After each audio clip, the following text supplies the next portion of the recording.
So this is it, my final PR video. Quick explanation if you missed my video on COPPA. Unless the FTC decides to update and explain their rules in detail and directly states that adults can review toys, movies, and shows on these things with no issues from them, I'm moving away from PR material. I'm not going to waste my time with the FTC that uses vague rules which they can abuse when they feel like it. The channel's being changed starting January. Check out my COPPA video for more details.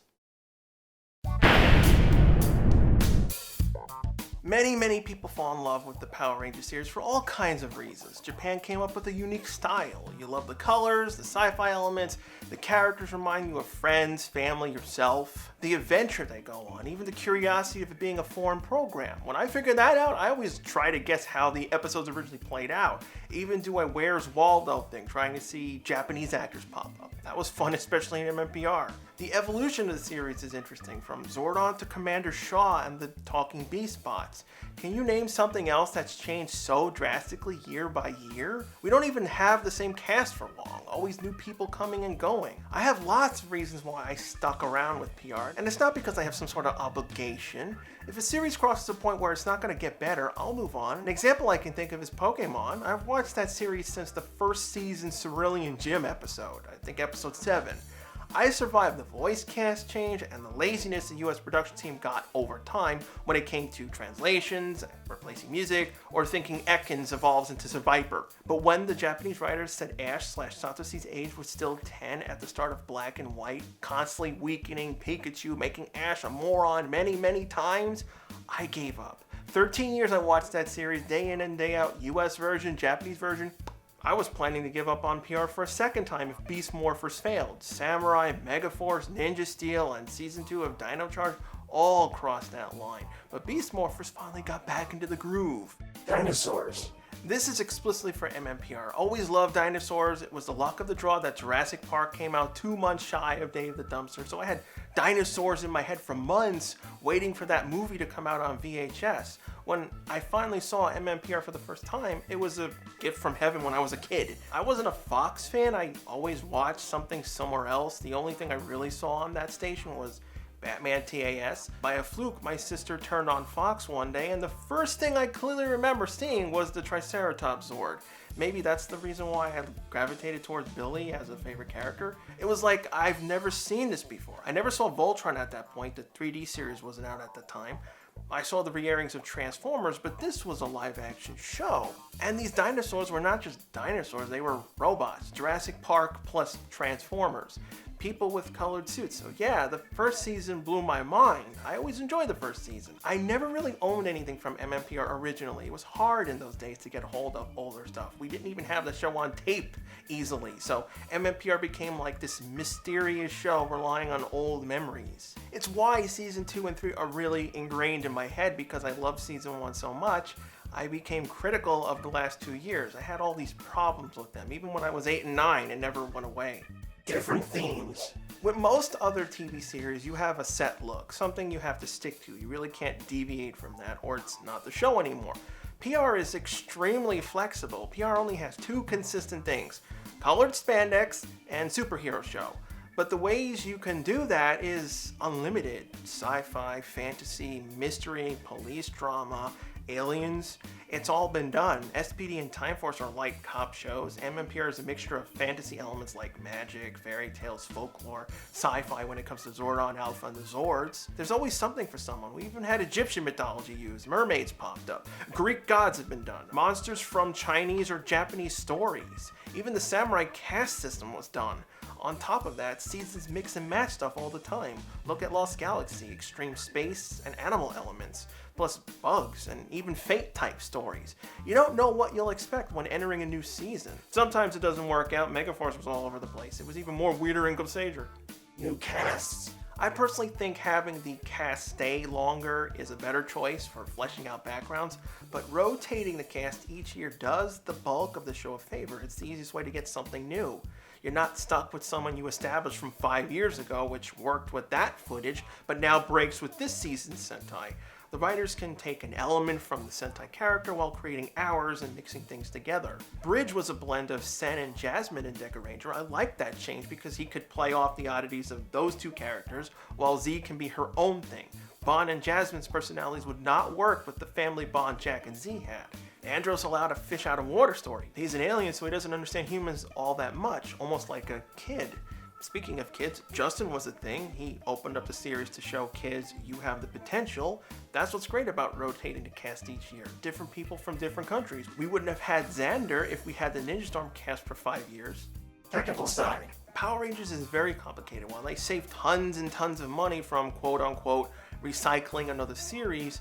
The writers are stuck in a box. They have control over the characters, but they have to line up with a storyline that's set in stone. That challenge of being different but also the same is there. It's a mixing of superheroes and giant monster fights. A lot of logistics goes into that. Pyrotechnics, suits, coordinating with the US to make it friendly as possible. In the earlier seasons, PR had to cut around text, actors, certain visual effects. Nowadays, Japan helps out in that area. That's what I really loved. Both teams working together. PR and Sentai are like brother and sister. They help out each other when they can. Maji Ranger's opening was filmed by the New Zealand crew, and Sentai Kamen Rider now have Koichi Sakamoto working there, bringing style to those fights.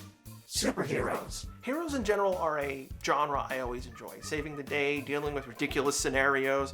Power Rangers allows all that. One minute you're fighting demons under the sea, another episode Kim's trapped in a plane. So many hero stories can be done, even from other countries. Greek heroes, Japanese heroes, all those stories can be blended together. Even dark heroes where someone is in the middle, they will cross certain lines that pure heroes won't. The budding of ideas. Superpowers, even PR dabs in that. I never minded the civilian powers, I just wish they were used more. I personally like Dino Thunders. It was a good way to explain things that doesn't make sense from my logic perspective. I even welcomed the cliche stories, rescuing a cat from a tree, and of course the biggest one of all, the secret identity.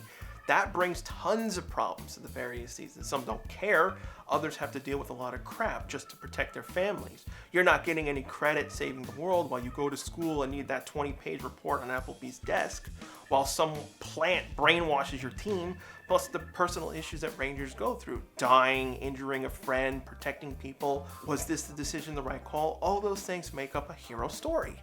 Evil Rangers. The worst possible thing that could happen in any season, either by brainwashing, manipulation, or traumatic event. Their powers, their memories will compromise everything.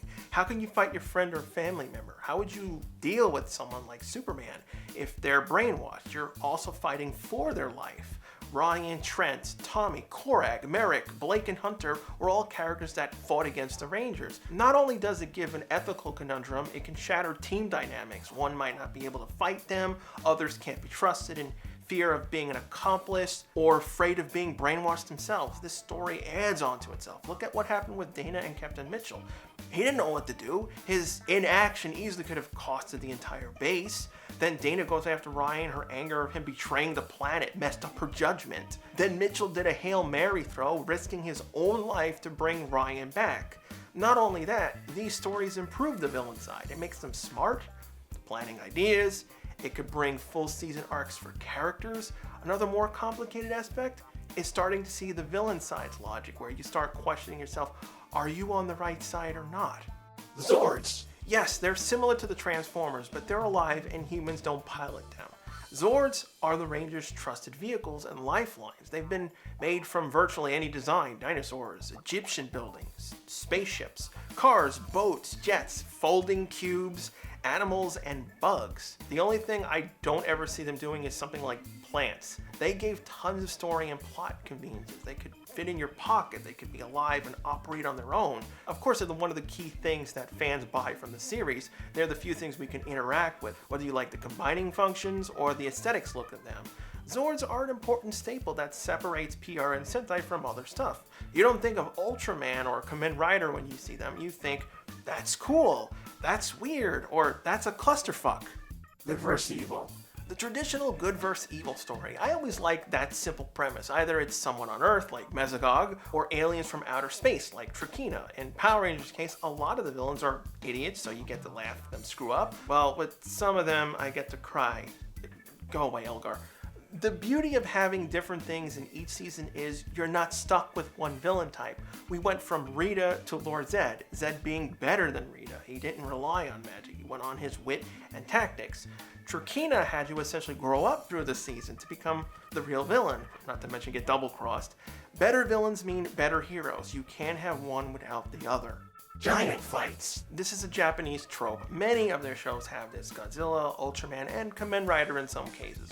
Power Rangers and Sentai do it the best. It's about everyone. With Godzilla, he doesn't really care what happens to humans. Ultraman keeps his secret from the rest of the cast, so he fights mostly alone. Rangers do the fighting themselves in their Zords or physically, like Mystic Force. They can hash out plans, maybe break off and confuse monsters. They have different Zords that can help or switch to if the main Zord was damaged. It's that strategic style that I love most out of it, and the Rangers are in direct danger. They aren't on the sideline, fighting day in and day out while looking cool. American superheroes don't have much of this. Yeah, Marvel has characters like Galactus, unless you're Fantastic Four Rise of the Silver Surfer and go and make him a freaking cloud. DC has Giganta for Wonder Woman, but mostly power versus power. PR will always be special. The closest another series in PR in this area is Gundam. Enjoyed by everyone. Power Rangers can be enjoyed by anyone. The colored suits, flashy explosions, and Zords are things that kids will fawn over, while the stories are universal, with some seasons going one step further, delving into more complicated plots and subtle ideas, keeping the older fans interested. Many people love the relationships. Look at all the fans that are in the Kim-Tommy boat or the Tommy-Cat boat. My personal favorite is the challenge Kira and Trent went through, that damn white dino gem messing with him. It's also because I could see myself potentially being a ranger. All these people came from regular places, and you don't need to be a martial arts master. It helps, but it's not important. Then you have hundreds of characters over these 25 years. There's always someone to like. I also love the absurdity the series brings. We're talking about a blue man stuck in a plastic tube for thousands of years, a guy with no skin, people trapped in a red ocean dimension. When you break it down like that, the show's crazy. Other times we get serious issues. Rancic being ostracized for being a mutant, him killing the one person that tried to help him, his daughter turning against him. Look at Master Org. That's all stemmed from jealousy on someone he couldn't have, so he killed Cole's parents. Some people just see Power Rangers as this old dumb kid show. It's more than that. So many writers, so many stories have been made. The one thing that's always stays the same is the fun that the characters go through. That journey of improvement is always at the forefront. PR can help people relax, forget about their lives for 30 minutes. I think all this is why I enjoyed it. All you need to do to make a good show is just make good characters that go through a journey, fumble, pick themselves up, improve their lives, meet new people. But what do you guys think? How do you perceive Power Rangers? Everyone has different opinions. I'd really like to hear your take on it. I want to give a big thank you to all who have followed me for the 9 years of videos. I did these because I like talking about Power Rangers, and I hope to keep you entertained on future endeavors.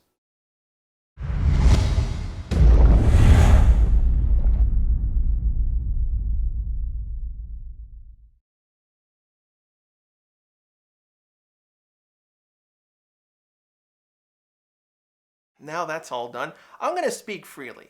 Toy company, you are fucking garbage. When it comes to videos like this, I know Japan doesn't have fair use. I don't live there, I live in America. You don't have the courtesy to respect that. You know the copyright claims you put on legitimate people's videos who critique the series were unjust bullshit. You had no right to mess around with people like that. I want to thank Hasbro and Saban Brands when they stepped in and cleared people's videos. That's a good thing, but allowing Toy to keep messing with people, that's not right. It's an abuse of the copyright system on YouTube, which is constantly done. Basically to just shut up criticism that you don't like. I try to be fair as possible when reviewing, but that doesn't matter to you, Toy, huh? Because what else am I going to think from your actions? I don't care that you don't like hearing the truth. Oh, and YouTube, you're not off the hook. Because of your BS, everyone's in this mess. I also love that I have to mark this video for kids when I'm saying, fuck you. Did I say fuck you enough? How about make rules that are clear and make sense and not suggest we contact a lawyer? How about you give me the fucking money to do that? Toy, why don't you look at people's videos before you do copyright claims? Claims that your own people are not even consistent with. I remember many times where I got instant rejections from counterclaims in 2 hours. Other times I got them removed in an hour. Your own people can't make up their minds. And when companies can't be consistent, they abuse. Just like the FTC rules. You don't want to explain nothing, so you can just fuck with people. Shove it. If you like my content, consider leaving a like and subscribing.